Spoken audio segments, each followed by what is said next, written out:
Bonjour monsieur le journaliste, cher Christophe. Pour répondre à votre question, je commencerai d'abord par dire qu'au regard de toutes les récentes déclarations du président de la République, il apparaît clairement que ce dernier est un homme seul face à son destin. Il se perçoit comme le détenteur exclusif du baromètre du patriotisme, imposant à tous d'adhérer à son narratif, faute de quoi vous n'êtes plus considéré comme un Congolais digne de ce nom et vous devez vous taire. Telle la bonne moule accrochée à son rocher, le président de la République n'est nullement dans la logique de démissionner, ni même de faire la paix. Son plan de guerre a échoué. Désespéré, il tend la main non pour le Congo, mais pour son pouvoir. Prêt à mourir pour sauver son trône, il ne cherche pas à réconcilier les Congolais. Ironie tragique, le Rwanda, lui, s'en amuse, et la République humiliée se drape de honte. Ce qui intrigue le plus dans ce désastre, c'est la manière dont la RDC se gère dans la légèreté la plus cruelle. Notre sécurité nationale, celle de nos frontières, de nos familles, de nos compatriotes de l'intérieur comme de la diaspora, est menacée, sous-traitée. Et que faisons-nous? Une pluie de tweets indignés, puis plus rien. Silence, oubli, résignation. Nul n'ignore la longue litanie des promesses du chef de l'État. Il devait s'installer à Goma, ramener la paix à l'Est et tourner la page des complicités avec Kigali. Mais la vérité, c'est qu'il y a toujours eu depuis le début un pacte tacite, une collaboration d'intérêts entre le pouvoir de Kinshasa, le Rwanda et ceux qu'on appelle aujourd'hui AFC-M23.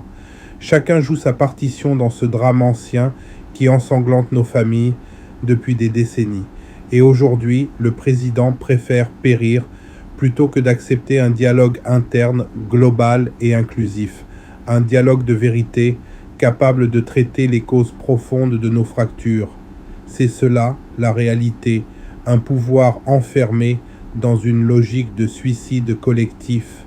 Il restera là jusqu'en 2028, sa destitution, inenvisageable, pas avec ce Parlement amorphe, domestiqué, à sa merci.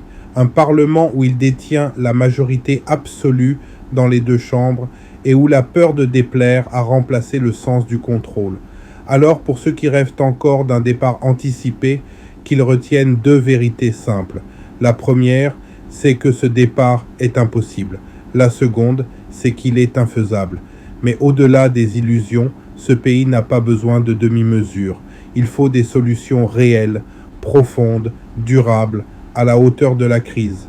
Pas de cosmétique politique, pas de replâtrage institutionnel. Car une chose est certaine, le président de la République est aujourd'hui un homme seul, seul en face de son destin, seul avec une accumulation de fautes et de jurisprudence qui, tôt ou tard, le rattraperont. Un homme seul qui a méthodiquement détruit tout ce qui l'entourait, aucun partenaire crédible, ni à l'intérieur, ni à l'extérieur. Un homme seul à la tête d'un parti désorganisé, fracturé, incapable de le sauver, même par la ruse, au-delà de 2028. Un homme seul surtout, qui a trahi son serment, le peuple d'abord. Un slogan creux, vidé de sens, qui n'aura servi qu'à légitimer un pouvoir déconnecté. Il a trahi les siens, il a trahi la diaspora, qu'il a déconsidérée, réduite à un simple décor diplomatique, alors qu'elle reste la mémoire vive de la nation. La roue tourne, mais beaucoup refusent de la voir tourner. Le pouvoir, lui, ne tient plus que sur un château de cartes, sans fondation, sans conviction, sans substance. La légitimité s'effrite, le crédit s'est envolé, et le vide, désormais, s'est installé au sommet de l'État. Mais que nul ne s'y trompe, ce vide appelle le renouveau, et les jours à venir s'annoncent prometteurs pour ceux qui croient encore en la rupture, la refondation et la République. La rupture devient une nécessité. Je profite de votre tribune pour lancer un message aux Congolais épris de bon sens, ceux qui ont en eux encore une once de patriotisme, de nous rejoindre sur la troisième voie.